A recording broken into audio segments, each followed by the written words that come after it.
الرحمن الرحيم والصلاة والسلام على سيدنا محمد أشرف المرسلين. ازيكم يا شباب، عاملين ايه؟ دلوقتي بإذن الله تعالى مع أهم النقاط الصف الأول الإعدادي. يا ريت نركز الست أفكار دول بإذن الله، هما الستة بكرة في الامتحان. ازاي يا مستر وازاي عرفت؟ عشان الحاجات دي مكررة في كل الامتحانات السابقة. أول حاجة فيهم مجموع قياسات زوايا متجمعة حول نقطة واحدة 360 درجة. دي يا مستر أصلا هتجيني ازاي؟ معلش مش واخد بالي. دي هتجيلك حبيب قلبي في حاجة انت متعود عليها. الرسمة دي رسمة كده وفيها بعض الزوايا، دي ب90 ودي ب150 درجة، وعايز منك الزاوية دي. فبقول له ان مجموع قياسات زوايا متجمعة على نقطة واحدة 360، فالزاوية اللي انت عايزها دي 360 ناقص، وبجمع ال90 مع ال150. تطابق المثلثين، الرسمتين دول اهم رسمتين بكرة، وهتشوف واحدة منهم اكيد. ازاي يعني؟ الرسمة دي عشان تجيب التطابق هتقول ان الضلع ده بيساوي ده والضلع ده بيساوي ده، والزاوية اللي هنا بتساوي اللي هنا بالتقابل بالرأس، الناس اللي مركزة معايا. اما في المثلث ده هقول ان الضلع، هسمهولك عشان ما تغلطش فيه، هتقول ان الضلع ب أ بيساوي الباء ج، الدال أ بيساوي الدال ج، والباء ده ضلع مشترك، يبقى اذا المثلثين دول متطابقان. ركز فيهم. الفكرة التالتة هتقابلك اكيد توازي، أي زاويتين متبادلتين أو متناظرتين متساويتين في القياس وداخلتان مجموع قياسهما 180 درجة، متقابلتان بالرأس متساويتين. هي شبه كده أقول لك اوجد قياسات زوايا المثلث ده. يا ترى المثلث ده بكام؟ فأنا عندي زاوية أ بتساوي 40، يبقى الجيم بتساوي 40، ده بالتبادل حرف الزد. طب يا مستر دي 40 ودي 50، مجموع قياسات زوايا متجمعة، مجموع قياسات زوايا المثلث 180 درجة، فتبقى الألف 180 ناقص 90 تطلع ب90 درجة، يبقى مثلث قائم الزاوية. ركز كمان في اثبت التوازي. يعني ايه يا مستر اثبت التوازي؟ هيجيب لك حبيب قلبي رسمة فيها زد وفيها يو، حاجتين مع بعض اهو. ركز بقى في الحتة اللي جاية دي، هيقول لك ان دي ب130 ودي 50، ثم اثبت ان الدال ب بتوازي الجيم أ. طب ازاي يا مستر اثبتها؟ فيا ريت تركز معايا، اثباتتها سهلة بسيطة جدا.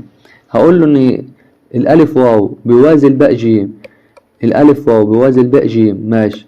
يبقى قياس زاوية الف بتساوي قياس زاوية جيم بتساوي 50 درجة، تمام.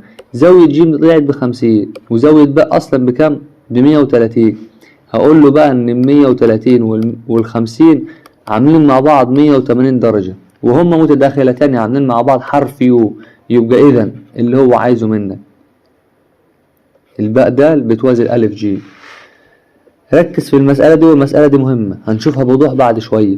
المسألة دي فيها توازي وفي ضلعين قد بعض، وبقول لك ان الضلع الف ج كله ب15 سنتي، فيا ترى الالف هاء. انا عارف ان الالف ب بيساوي الباء ج، يبقى الالف هاء بتساوي 7.5. اخر حاجة لازم بكرة هترسم، والرسومات حاجة من الاتنين، لا اما قطعة مستقيمة ونصفها او زاوية. اللي هو ازاي يعني يا مستر؟ لو سألك وعايز منك قطعة مستقيمة ونصفها، هترسم القطعة المستقيمة وليكن 10 سنتي واسمها ألف باء.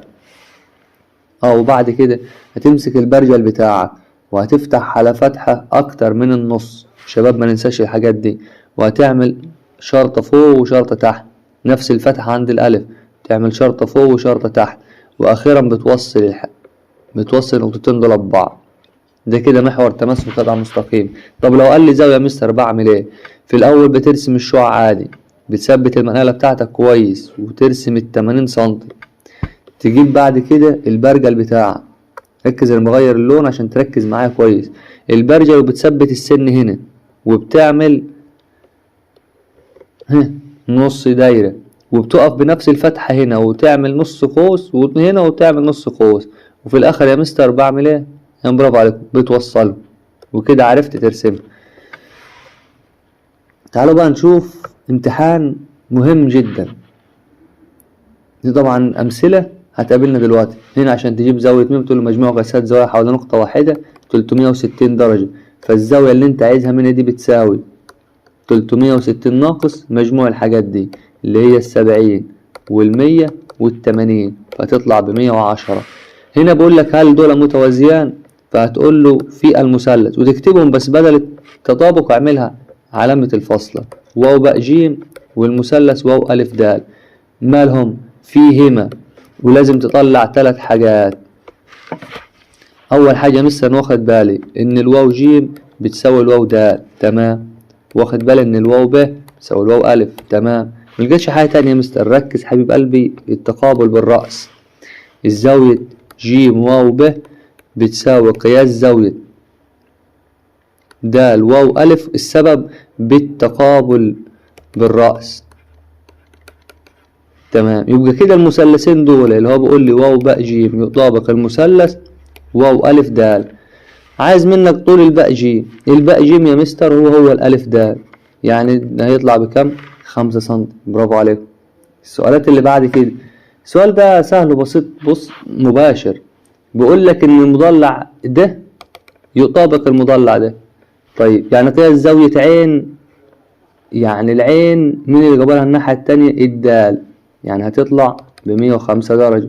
طول الصاد عين يا مستر، الصاد عين يعني هو قصاد الجيم دال، فالجيم دال ب3، فتبقى دي برضه ب3.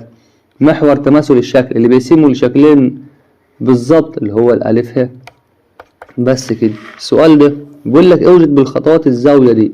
يا مستر أنا عارف إن الألف ب مالها يا حبيب قلبي؟ برافو، توازي الهاء واو، 100 100. يبقى إذا قياس زاوية ألف بتساوي قياس زاوية هاء بتساوي 42، والسبب بالتبادل، وسمي ده رقم 1، دي 42 درجة. نغير لون وركز في اللي جاي. طب ما أنا يا مستر برضو واخد بالي إن الهاء واو توازي الجيم دال، تمام. يبقى قياس زاوية واو هاء جيم دي بتساوي 180 ناقص 117، صح كده؟ طب اشمعنى يا مستر 180 ناقص 117؟ عشان الزاويتين دول زاويتان داخلتان ومجموع قياسهم 180، أول ما تحسبها تطلع ب63 درجة. طب يا مستر ده اللي تحت ب63 واللي فوق ب42، فيا ترى الزاوية اللي هو عايزها كلها، فتبقى دي بتساوي 42 زائد 63 تطلع ب105. تمام يا مستر. تعال نشوف الأفكار دي مهمة، خلي بالكم متكررة كتير في كل الامتحانات. طب هنا يا مستر هعملها عشان أثبت التوازي. في المسألة دي بتبدأ بتوازي وبتنهي بتوازي. إزاي؟ هو أصلا اداك توازي أهو، صح؟ واداك التاني أهو، تمام. اكتب واحد فوق واحد تحت. هقول له الألف باء يوازي الدال جيم. طب وهنا يا مستر اكتب زي ما أنا قلت لك، الألف جيم بتوازي الدال هاء. طب وفي النص هم دول لما يبقوا متوازيين يبقى الزاوية دي مالها؟ يبقى يا مستر نفهم إن زاوية ألف بتساوي قياس زاوية جيم بتساوي 130. أيوة يا حبيب قلبي، والسبب ده تبادل. طب تمام.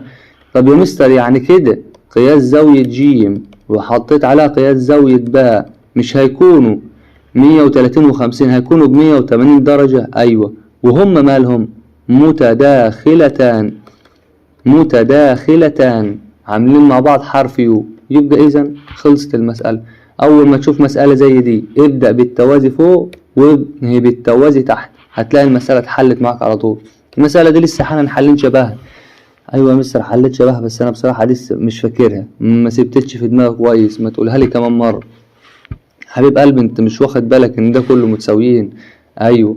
أنت مش عارف إن الألف صاد بتساوي الصاد س بتساوي السين جيم؟ أيوة يا مستر عارف.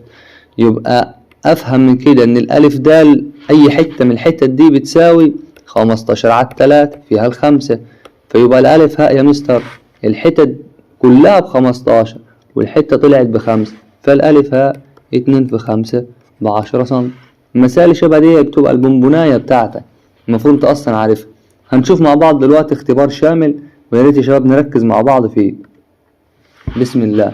أول ما تشوف علامة التطابق وهنا مفيش العلامات تختار يساوي. زاويتين قد بعض ومتكاملتان فالواحدة فيهم ب90. مثلثين متطابقين في مجموع زاويتين ب100 فأكيد التانية ب80. الشكل المقابل عاملين حرف يو فلازم دول يكونوا ب180. أدي ال100 تبقى دي ب80، الاتنين س ب80 فالسين الواحدة ب40. مثلث محيطه 11 مجموع أضلاعه 11 معاك 3 ومعاك 4. اسأل نفسك هو الضلع اللي معهم التالت بكام؟ أول ما تحسب 11 ناقص 3 و4 تطلع لك 4، يعني هو كده ضلعين قد بعض، فيبقى ده مستر متساوي الساقين. برافو عليكم. تعال نشوف اللي بعده. المستقيم العمودي. المستقيم العمودي على قطعة مستقيمة من منتصفها يسمى محور تماثل. محور التماثل طار على الآخر. يسمى ايه؟ برافو عليكم، محور تماثل.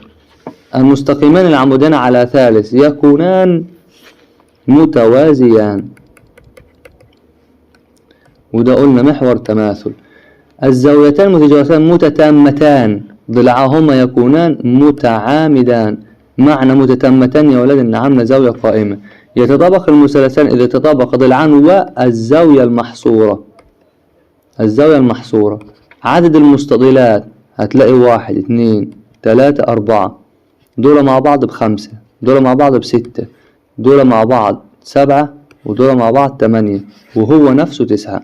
دائما في الحالات اللي شبه كده بتختار اعلى حاجه، يعني لو جاب لك مثلا 6 و8 و9 كم مستطيل، 90% هتبقى هي اكبر حاجه، 90% هتبقى هي اكبر حاجه. في المثال اللي شبه ده اوجد قياس زوايا المثلث. طب يا مستر ما دي سهله ولسه معديه علينا. ايوه بس هنعيدها كمان مره ونكررها للناس الشطار. انا عارف ان الباء ج بيساوي الدال هاء. تمام يا مستر. يبقى قياس زاويه، يا ريت تكتب الزاويه كامله. ألف ج بتساوي قياس زاوية ج بتساوي كم؟ برافو عليكم، 50. والسبب بتاعك ان ده تبادل. نفس الفكرة قياس زاوية د ألف ب، د ألف باء بتساوي قياس زاوية ب بتساوي 80 درجة. وبرضه يا مستر نفس السبب عشان ده حرف الزد، انا شايف حرف زد تبادل، فدي ب80 ودي ب50. تمام. بقى دي او ليه؟ دي لها اكتر من طريقة، هناخد اسهلهم ان مجموع قياسات زوايا المثلث ب180 درجة.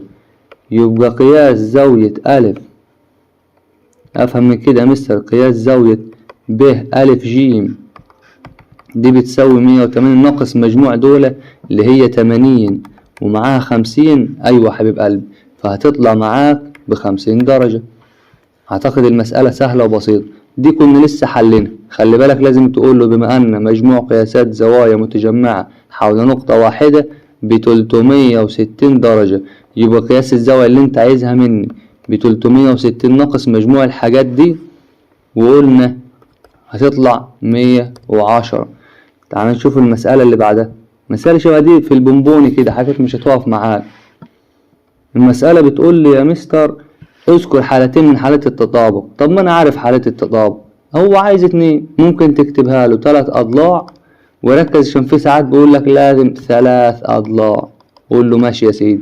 اللي بعدها وتر ضلع في مثلث قائم او ضلعان والزاوية المحصورة، زي ما انت تحب.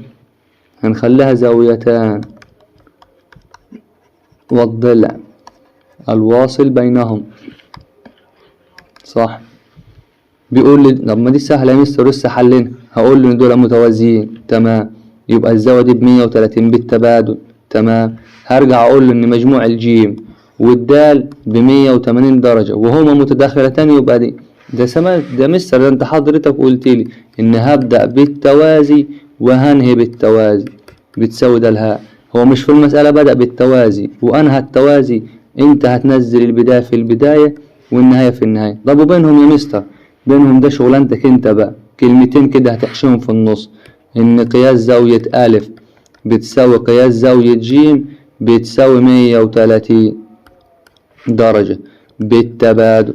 ترجع تقول له ان قياس زاوية ج ومعاها قياس زاوية ب دول ب180 درجة وهما متداخلتان. اعتقد مفيش حاجة صعبة فيها نهائي. اللي جاي عايز مني قياس زاوية ب د ها. اهم حاجة هي فين، يعني قبل ما تبدأ تحل دور هي فين عشان تحل صح. باء د ها يا مستر ده. طب تمام. هم مش دول متوازيين؟ دي ب110 تبقى دي ب70. طب مش دول متبادلين؟ تبقى برضه ب70. بس ازاي يا مستر؟ بيقول لي خطوات، فانت اكتبها له واحدة واحدة. اكتب دي اهي. الالف ج بتوازي الباء د تمام. بقى ده القطعة مستقيمة زي ما بكتبها انت اكتبها بالظبط. كتبتها يا مستر. يبقى قياس زاوية باء بتساوي 180 ناقص 110 اللي هي 70 درجة متداخلتان. كل حاجة خلي بالك بتكتب له السبب بس. وانا عارف كمان ان قياس زاوية ألف باء دال دي بتساوي قياس زاوية دال. دال اللي هي ممكن تكتبها له باء دال هاء، صح زي ما انت تحب. كتبتها له دال بس صح، كتبتها له شبه هم طالبها منك بالظبط صح. يعني هقول له قياس زاوية ألف ب د بتساوي قياس زاوية باء د هاء زي ما هو عايزها بتساوي 70، والسبب بتاع ان ده تبادل. تمام يا شباب. آخر حاجة خالص معانا في درس بتاع النهاردة بيقول إن دول متطابقين، هم أصلا متطابقين فكل حاجة بتساوي التانية. يا مستر عندي لو 30 هتبقى دي 30، ولو دي 40 فهتبقى دي 40. طب أي مثلث فيهم هم دول يا مستر كده مش مع بعض ب70، فباقي لأختهم اللي باقية 110. فأنا أقدر أحسب على فكرة س عين ميم س عين ميم، يعني عايز المكان ده 40 درجة، عايز قياس زاوية س ب110. ايه هو ذكر السبب؟ السبب لأن المثلث س عين ميم بيطابق المثلث ص عين ميم. وبكده انتهى درس النهاردة. اشوفكم بإذن الله في مرة تاني، والسلام عليكم ورحمة الله وبركاته.